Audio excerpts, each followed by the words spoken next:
if suddenly there was a threat to this world from some other species, from another planet. Our obsession with antagonisms of the moment, we often forget how much unites all the members of humanity. Perhaps we need some outside universal threat to make us recognize this common bound. I occasionally think how quickly our differences worldwide would vanish if we were facing an alien threat from outside this world.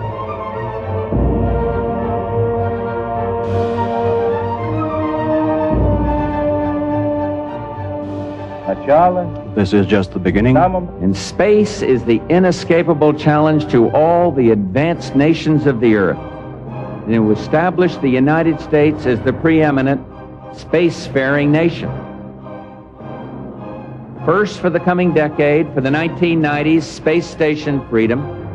And next, for the new century, back to the moon, back to the future, and this time, back to stay. And then a journey into tomorrow, a journey to another planet, a manned mission to Mars. Back to the future. These words might have been more than a speechwriter's choice slogan. A space base on Mars, in the future or in the past? There is evidence that a space base existed on the planet Mars in antiquity. And what is even more startling is that it might have been reactivated before our very own eyes. Is it possible then that what our civilization is discovering today about ourselves, our beginning, our planet, our corner of the universe, even the heavens, is a drama that could be called Genesis Revisited? Only a rediscovery of what had been known to our earliest civilizations?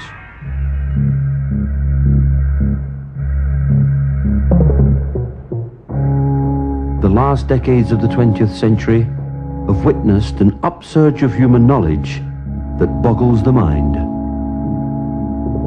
Our advances in every field of science and technology are no longer measured in centuries or decades, but in years or even months. They seem to surpass in attainment and scope anything that man has achieved in the past. Man came out of the Dark Ages and the Middle Ages, reached the Age of Enlightenment, experienced the Industrial Revolution, entered the era of high-tech, the era of genetic engineering, the era of spaceflight.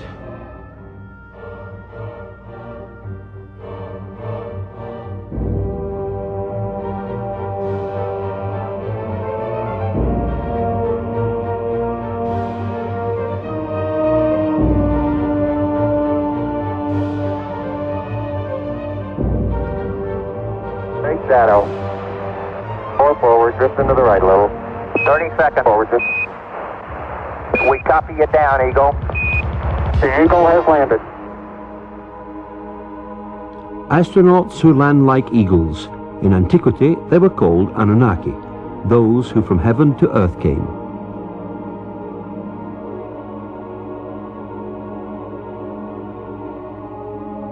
The possibility that modern science is catching up with ancient knowledge has brought mankind to the first chilling incident in a war of the worlds. It rekindles a situation that has lain dormant almost 5,500 years, the incident of the Tower of Babel. In the Babylonian version of the biblical story, the people of Babylon were building a tower whose head shall reach the heaven, in which a Shem, a space rocket, was to be installed under the direction of their supreme god.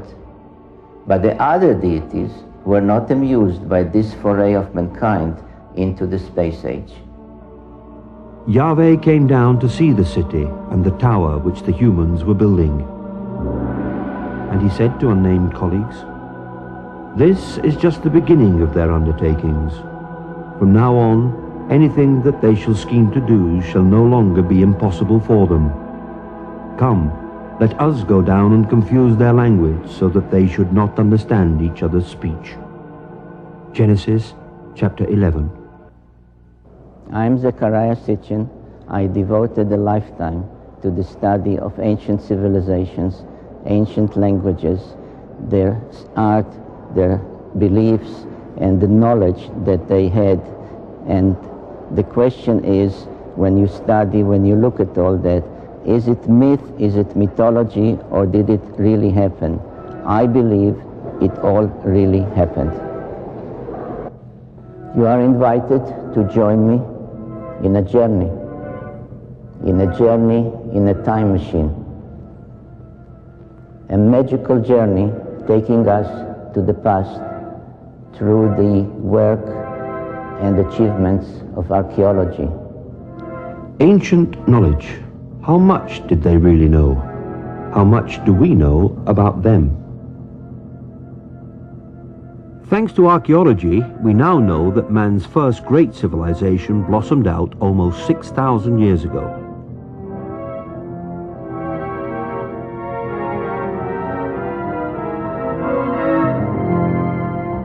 Older than the Greeks, older than the Mayas, older than the Incas, older than the Egyptians. The oldest civilization in our history. The people who bequeathed it to us are called Sumerians, after the name of their land Sumer, in the Great Plain between the Euphrates and Tigris rivers, today's Iraq. The book of Genesis called that land Shinar. For many years, the references to ancient kingdoms in old scriptures were either ignored or disbelieved, considered simply myth.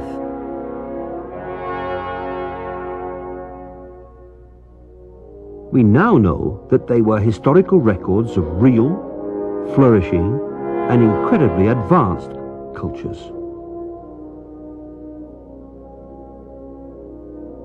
We are now entering a temple that is actually 6,000 years old.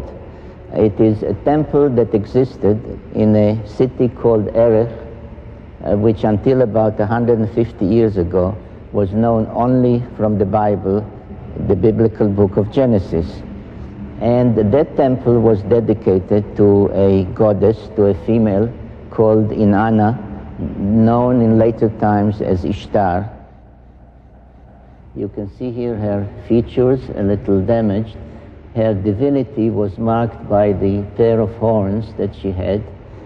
She held a jar with the water of life, and she was surrounded as a decoration, but perhaps also symbolically, with a symbol that some refer to as entwined snakes, which was the symbol of science in those days, 6,000 years ago.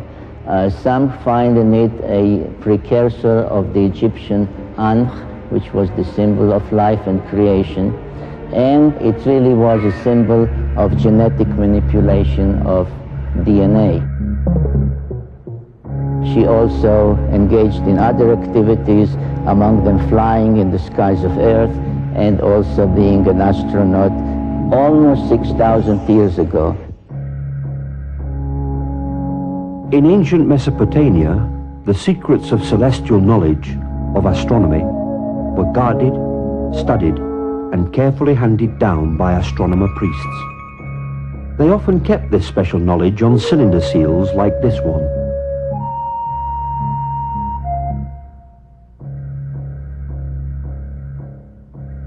This clay tablet is the print of a seal about 4,500 years old.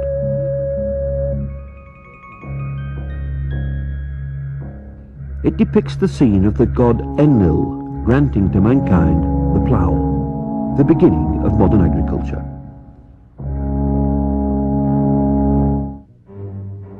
But very interestingly, we see at the top here, as the background of the cylinder seal, a depiction of the complete solar system, with the Sun in the center, and all of the planets we know of in their correct order, with their correct sizes.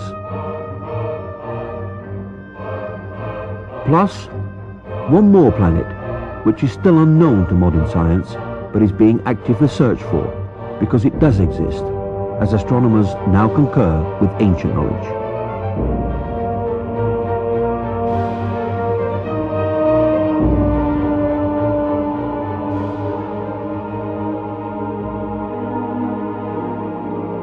The heavens bespeak the glory of the Lord, and the vault of heaven reveals his handiwork. In August 1977, the American space probe Voyager 2 left Cape Canaveral on a journey that would eventually take it, several years later, to the vicinity of our solar system's outermost planets. What Voyager discovered once it arrived there fully corroborates ancient knowledge.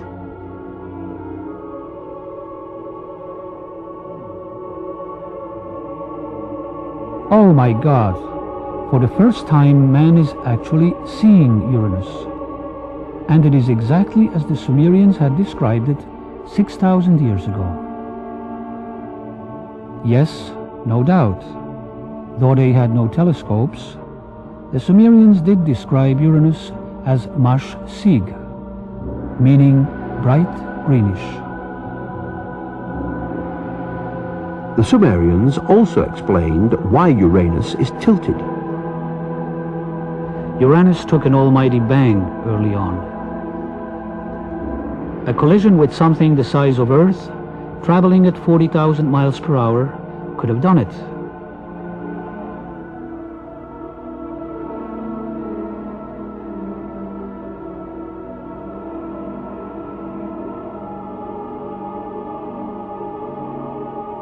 What a strange feature. Is it artificial? Was someone there on distant Miranda in the past? The Sumerians called Uranus planet which is the twin of Neptune, that is. Were they right? Now we can confirm the Sumerian description of Neptune as a blue-green planet. Obviously, the Sumerians must have known. Is it possible that mankind is only just catching up with ancient knowledge? That the Sumerians were particularly at home with astronomy is evidenced by the fact that they had known, named, and listed all of the planets we know today, including those we ourselves rediscovered only in the past couple of centuries. Nudimud, the artful creator. Anu, he of the heavens. Anshar, foremost of the heavens. Kishar, foremost of firm lands. Rakish, the hammered bracelet. Lachmu, their god of war.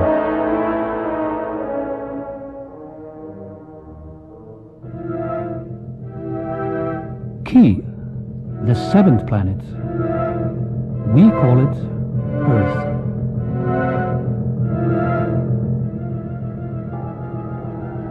The seventh planet, the sacred number 7, 7 days in the week, 7 days of Genesis, 7 tablets of creation. Sumerian cosmogony answers many puzzles that still baffle modern science.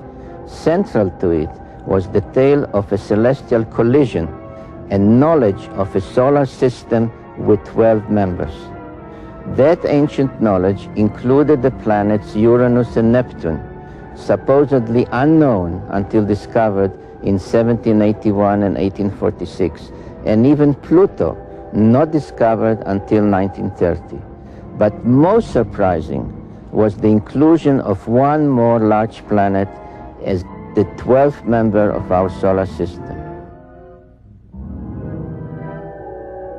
The story of this planet, as told by the Sumerians on their 7 tablets of creation, begins 4 billion years ago, when our solar system was much younger and our own planet Earth did not yet exist. Out of deep space, there appeared an intruder called Nibiru. Drawn into the center of our solar system, passing by Neptune and Uranus and Saturn and Jupiter, it faced an older planet called Tiamat.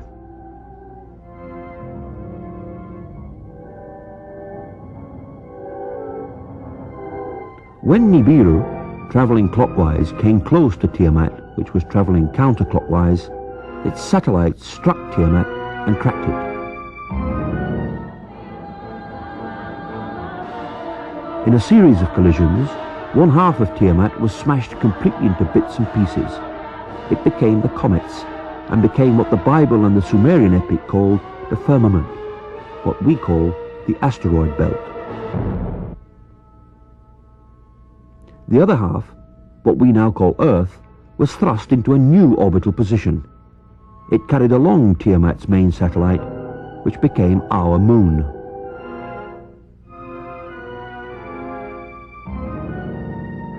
Nibiru itself was caught into a permanent clockwise orbit around our sun, returning to our neighborhood once in every 3,600 years and forever becoming the 10th planet of our solar system. This tale of creation echoed through all the ancient cultures, becoming part of the scientific knowledge that we find in the Old Testament, in the creation story of Genesis. Modern astronomy and recent discoveries corroborate this millennia-old tale. So, according to ancient knowledge, Earth was not originally a member of the solar system. It was the cleaved-off half of Tiamat, the planet destroyed in the celestial collision. And Elohim said, "Let the waters under the heaven be gathered together into one place, and let the dry land appear." And it was so. And Elohim called the dry land earth, and the gathering together of the waters he called seas.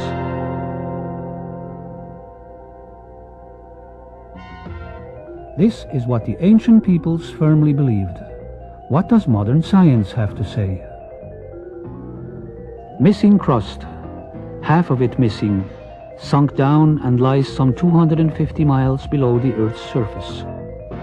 The most obvious place for the missing crust, where planet Earth was wounded, is the Pacific Ocean, now 7 miles deep. How deep was it 200 million years ago? How large was the wound 500 million years ago? 1 billion years ago? 4 billion years ago? What caused the wound? A cataclysm.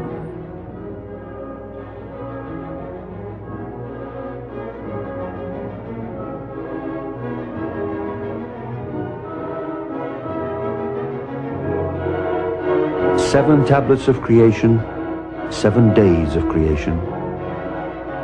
Anunnaki, Elohim, Enuma Elish, Genesis. When in the heights heavens had not been named, and below earth had not been called, naught but primordial Apsu, their begetter, Mamu, and Tiamat, she who bore them all.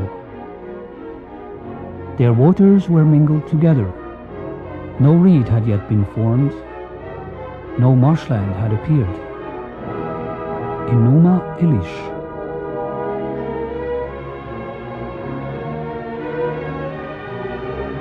In the beginning God created the heaven and the earth.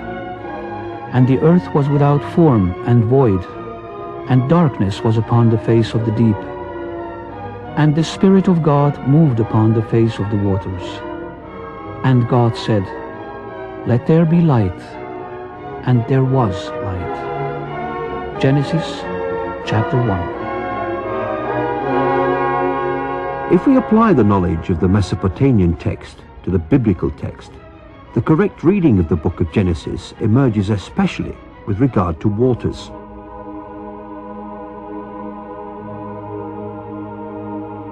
And Elohim said, "Let there be a firmament in the midst of the waters, and let it divide the waters from the waters."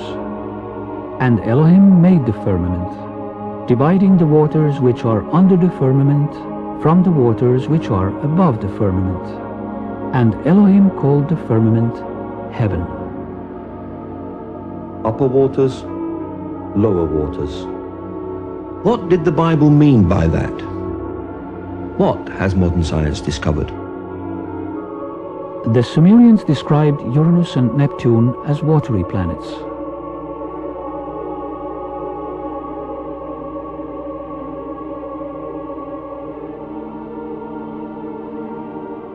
In 1979, 1980 and 1981, the Pioneer and Voyager spacecraft visited Jupiter, Saturn and their many moons, and found water everywhere, as ice on the surface and as water below the surface.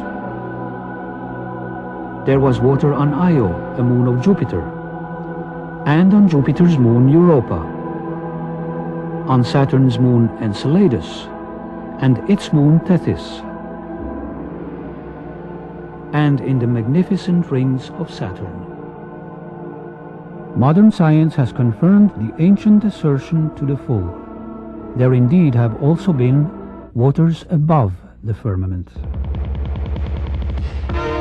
A most spectacular corroboration of the presence of waters above came with the return of Halley's Comet to our vicinity in 1986.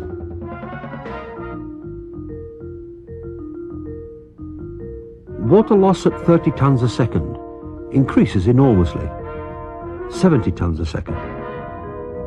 Don't worry, it has enough water left to last thousands of more orbits.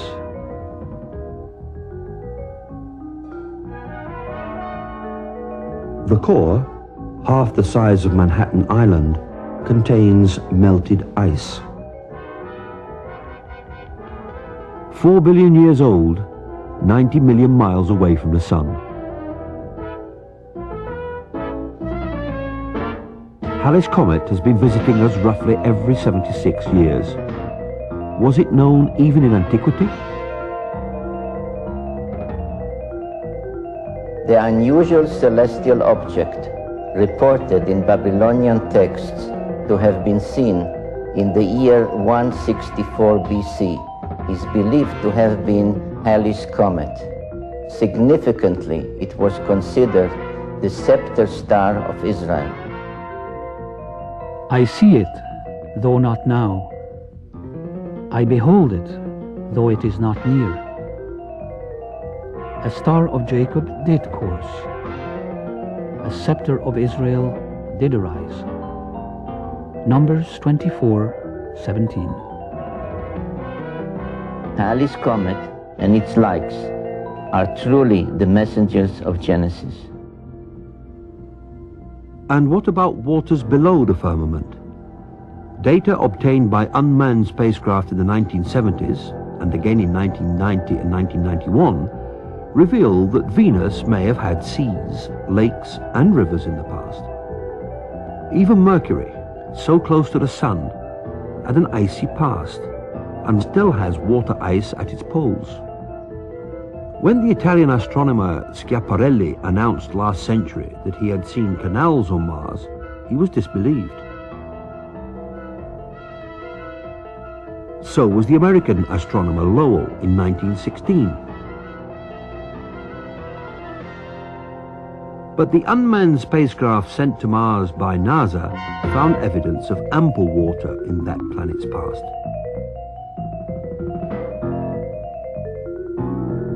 We are forced to no other conclusion but that we are seeing the effects of water on Mars.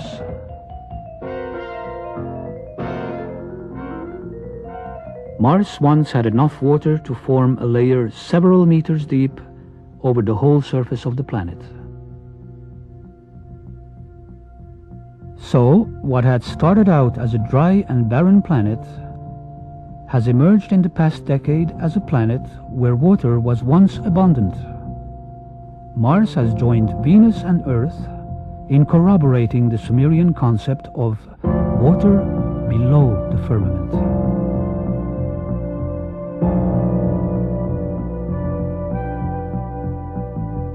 Anunnaki, Elohim, Enuma Elish, Genesis. Of all the mysteries confronting mankind's quest for knowledge, the greatest is the mystery called life.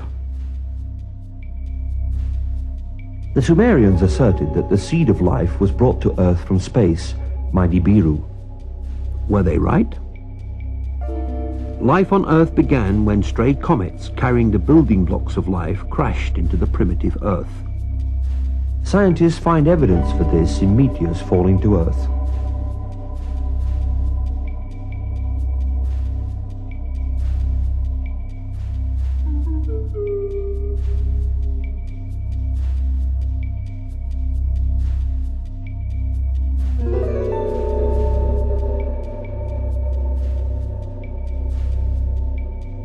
What we are trying to find out in the meteorites is to see whether there are any of these molecules related to life. There are certain molecules like the amino acids which may be described as the building blocks of life. What does that imply is that all those events that led to life may be common in the universe. Directed panspermia is reviving the notion of seeding the Earth with the first organisms or spores from an extraterrestrial source. Not, however, by chance, but as a deliberate activity by an extraterrestrial society. 3.8 billion years ago, a primordial gene might have appeared whose message was the biblical injunction, "Go out into the world, be fruitful and multiply." This would be possible only in the case of extraterrestrial origin. Thus did evolution begin. As we read in the Bible, it was only after all the fishes of the sea, and all the fowl that fly the skies, and all the animals that fill the earth, and all the creeping things that crawl upon the earth, it was only then that Elohim created the atom. We are not the oldest story of evolution, only its last few pages. Let's get back to the Sumerians' oldest writings. We read that their creators were the Anunnaki, the people who had come to Earth from Nibiru. In advance of their landing on Earth 445,000 years ago, they sent their robots to scout the unknown planet.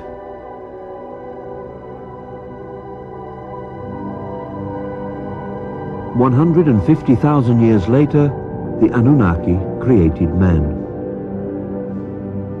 They made us Earthlings to mine in Africa the gold they needed to save their home planet's dwindling atmosphere. How was the atom created? According to the Sumerians, it was by genetic engineering, a fertilization in vitro in glass tubes, as depicted in this rendering on a cylinder seal. Adam was the first test tube baby. Let us make the atom in our image and likeness. Genesis 1:26. They made us in their image. Therefore, they are like us. They have a far-developed space technology. Nibiru comes into our vicinity every 3,600 years, and then they revisit us. Every time they give us opportunities for a sudden technological jump, for better medicine, for a greater science, for a better agriculture, as they have already done in our recent and ancient past. According to the Bible, the Babylonians once tried to reach their gods in heaven, the Anunnaki, by building the Tower of Babel. Today, we would call it a launch tower. What was the target of that endeavor? According to Zecharia Sitichin, it was Mars, our neighbor planet. The 12 members of our solar system were identified in Mesopotamia by specific symbols. Some as for Mars, Earth and Venus, indicated their position numerically, as on this ancient stela. We see the sun with its many rays. We see the symbols standing for 4 of them in the bottom row. We see another 4 depicted standing on their cult animals, but really it's a symbolism connected with the zodiac. We see the moon, and we see the earth symbolized by the 7 dots, which indicated the position of the earth from the outer limits of the solar system, counting or coming in inwards by somebody flying into from outer space. The 7 dots of Earth and its crescent moon and the 6-pointed star of Mars are revealing clues in this 4,500-year-old Sumerian depiction. It shows 2 figures standing on either side of a craft, a spaceman on Earth on the left greeting a spaceman on Mars. Running water must have existed on the red planet in relatively recent times, geologically speaking. Some believe Mars may have been habitable as little as 10,000 years ago. In the 60s and 70s, the United States launched the Mariner and Viking spacecraft to explore Mars. In one area, called Cydonia, among other puzzling features, a stone carving was seen that looked amazingly like a human face. At other sites on Mars, features could be seen which resemble enigmatic structures on Earth. This is a feature on Mars that NASA nicknamed Inca City. Sacsayhuaman, Peru.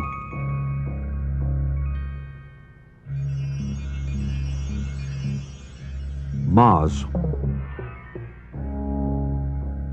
Nazca, Peru, attributed to the gods.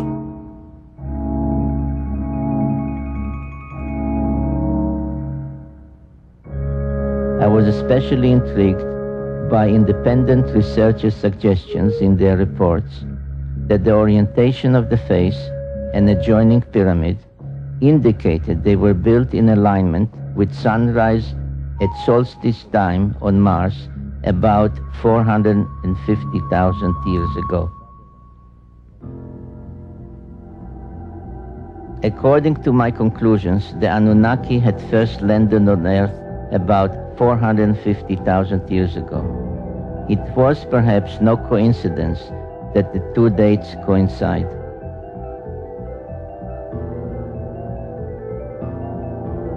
The only plausible theory is that someone, neither from Earth nor Mars, capable of space travel almost 500,000 years ago, had visited this part of the solar system and had left behind monuments both on Earth and on Mars. The only beings for which evidence has been found are the Anunnaki. The Sumerian tablets refer to the station planet Mars as the traveler's ship. I've taken it to mean that it was at Mars that the Anunnaki from Nibiru transferred to smaller spacecraft to reach Earth orbiting stations. Not once every 3,600 years, but on a more frequent schedule. The actual landing on and takeoff from Earth were performed by smaller shuttlecraft. From some other species, from another planet. Mars, sometime in its past, was the site of a space base. The unexplained, abrupt end of a Soviet space mission in 1989 suggests that the ancient space base has been reactivated. In October 1988, the Soviet Union sent 2 spacecraft to investigate Mars, named Phobos 1 and 2, after one of Mars' 2 moonlets.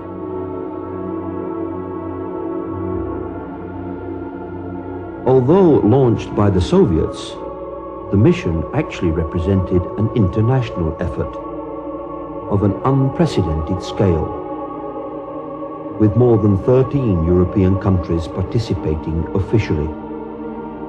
and British and American scientists participating personally, though with their government's knowledge and blessings.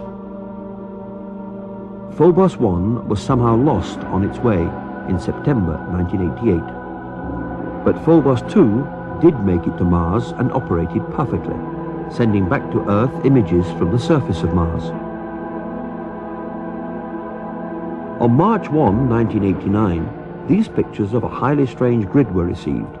The grid, here in the upper right, was shot both in the optical and in the infrared range.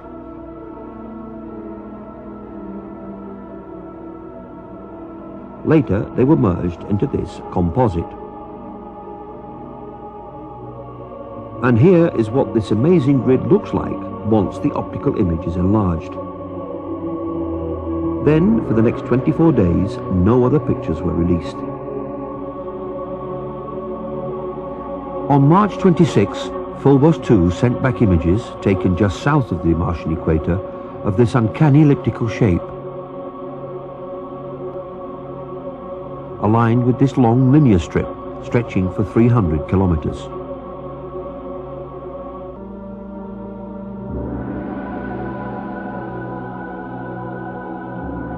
March 27, the Soviets announced sudden problems in keeping radio contacts with Phobos 2. March 30, the Soviet evening TV news Vremya. Good evening. Tonight we start out with a scoop, a sensational item. News of a report by Western observers that an accident, a catastrophe, has happened to the Soviet space probe Phobos, which is part of an international program in which some 40 countries participate. But now, the facts. This here represents a unique phenomenon. Before now, no one had ever taken such detailed infrared pictures of Mars. What part of the planet? This one here? Approximately, more or less in this area here, marked red. And then there is a very clearly outlined strip starting here and ending here.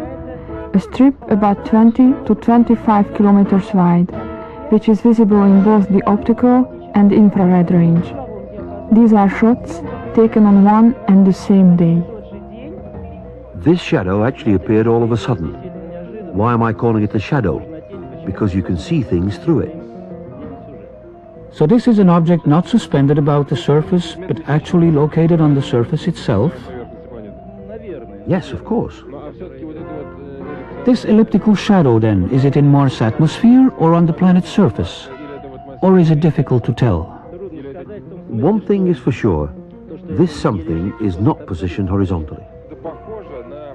Well, to me it looks like a rocket taking off from the surface of Mars and leaving a trail behind. What do you think about that? Well, if you'd want to fantasize, it could be interpreted that way too. Now we think we ought to look at the real circumstances that have caused that trail, even though they haven't yet been fully clarified. That's more likely to be the shadow of some object, since surface elements can be seen through it.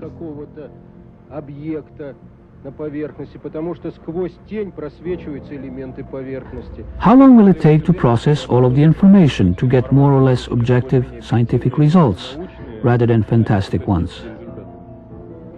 Come back in a week. But 1 week later, no details. 3 weeks later, at a press conference, a scientist at the Soviet Space Research Institute offers this curious, unsolicited statement. It does take a minimum of precision criteria to obtain on the image these spots, which some would like to call flying saucers, that appeared within the visual field of the infrared range. It must be pointed out that the flying saucer version is not ours. We'd have wanted it to all be that way. Actually, at first we were saying that there was no flying saucer, that surely all that we saw could be explained in understandable, natural and physical terms.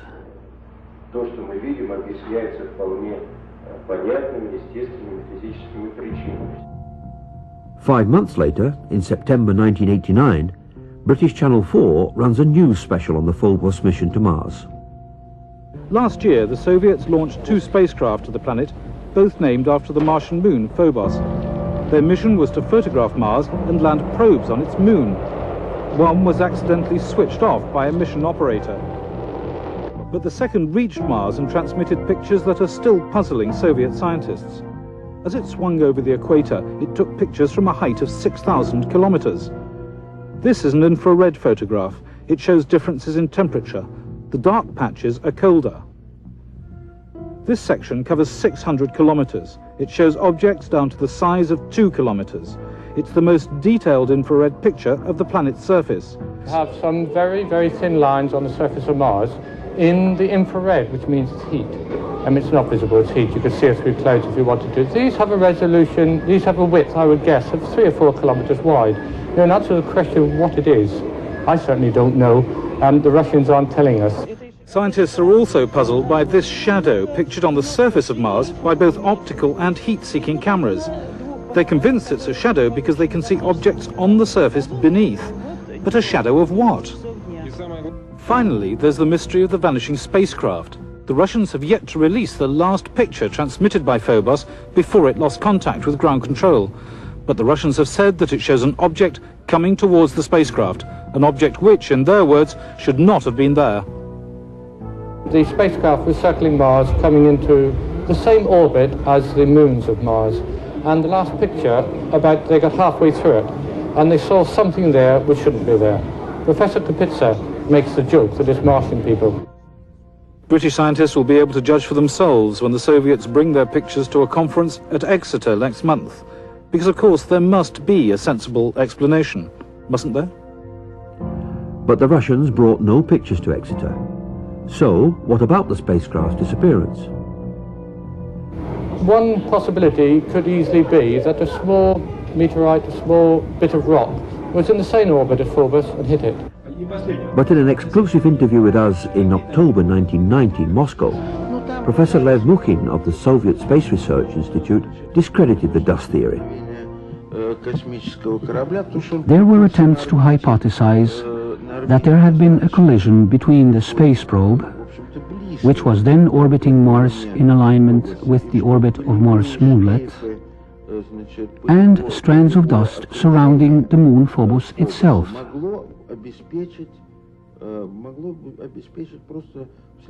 But some fairly accurate computations made by several organizations and by our institute as well have shown that this assumption is totally baseless.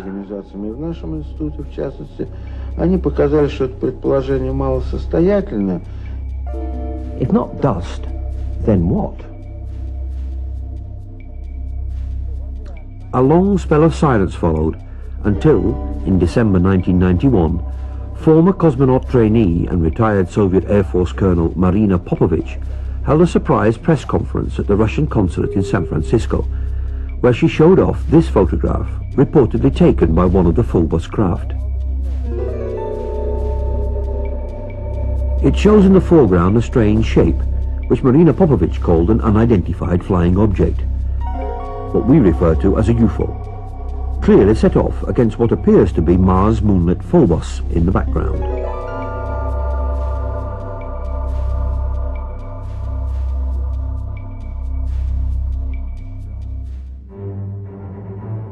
So, what about the mysterious shadow?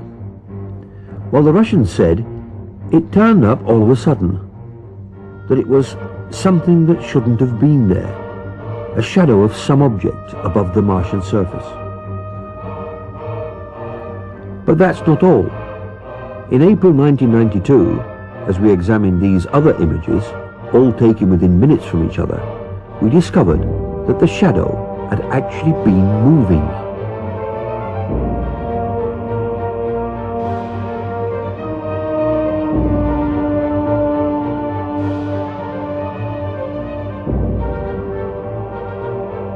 So the mystery remains, what caused the spacecraft to destabilize? Was it a malfunction, or was there an outside cause, perhaps an impact? The question that arises is indeed a simple one. Was the spacecraft Phobos 2 hit by something that put it out of commission? The circumstances in which Phobos 2 was lost suggest that someone might be back on Mars, someone ready to knock out what to them is an alien spacecraft. It's one small step for man, one giant leap for mankind. If we can go out into space, could someone from space come here? When NASA launched the Pioneer 10 spacecraft in 1972, it attached to it a golden plaque.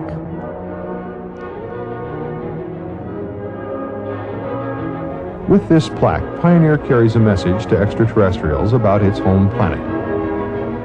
Its symbols show the radio signature of our sun, where our planet is located, and what we looked like.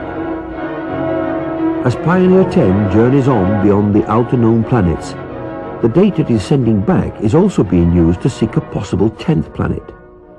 Indeed, a March 1992 NASA press release stated, "Unexplained deviations in the orbits of Uranus and Neptune point to a large outer solar system body of 4 to 8 Earth masses on a highly tilted orbit beyond 7 billion miles from the Sun." In the past 2 decades, astronomers have joined the search to look for one more planet in our own solar system. They designate such a planet Planet X, meaning both unknown and 10th.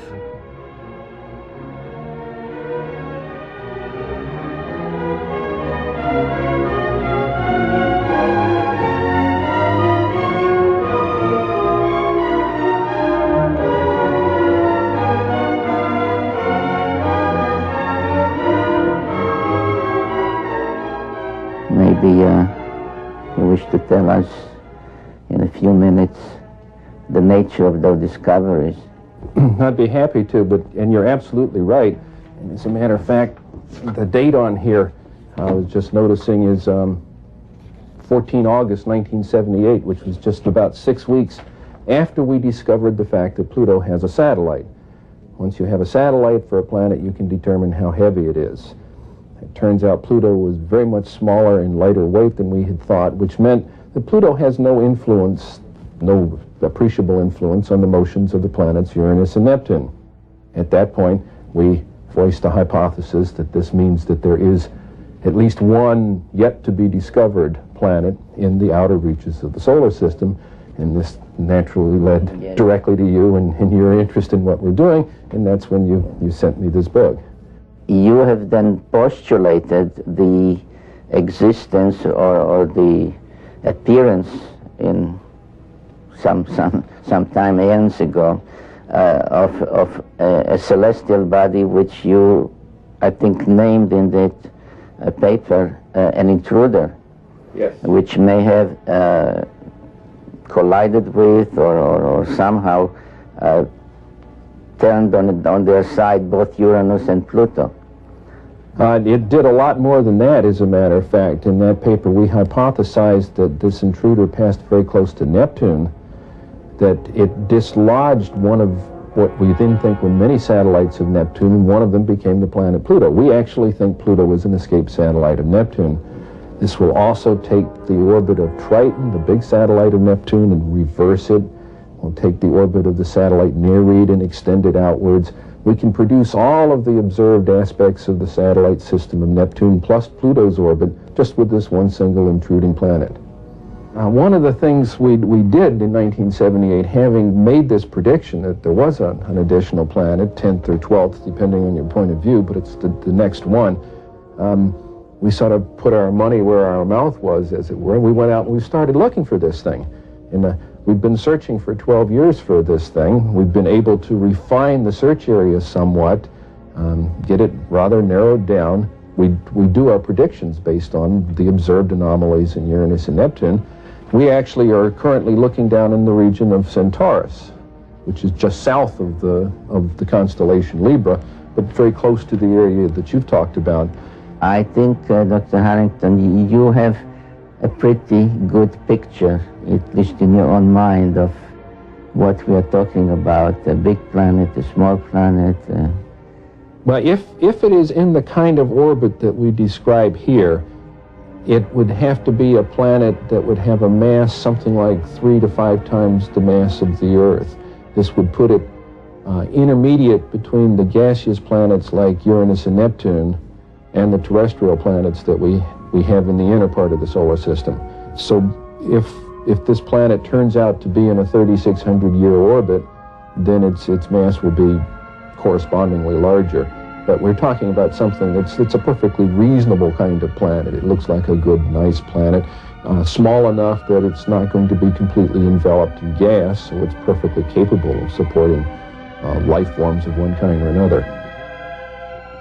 This one here is a map of the solar system as we know it.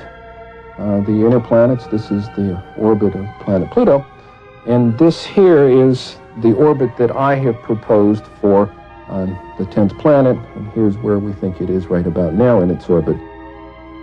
This is your orbit for the planet, yes. And showing that it would come out of Sagittarius in biblical time, and that once you allow for precession, it would be around into Libra by now, and, which is, again, approximately the area that we're looking in.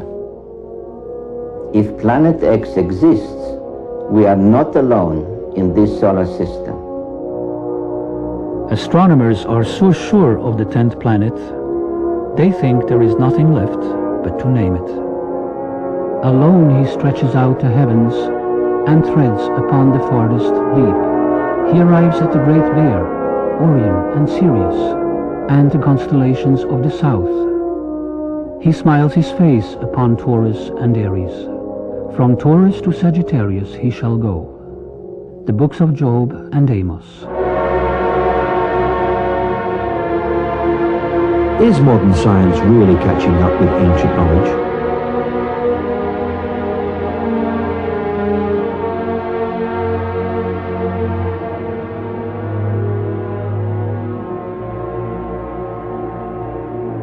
Modern science has indeed caught up with ancient knowledge of Nibiru and the Anunnaki.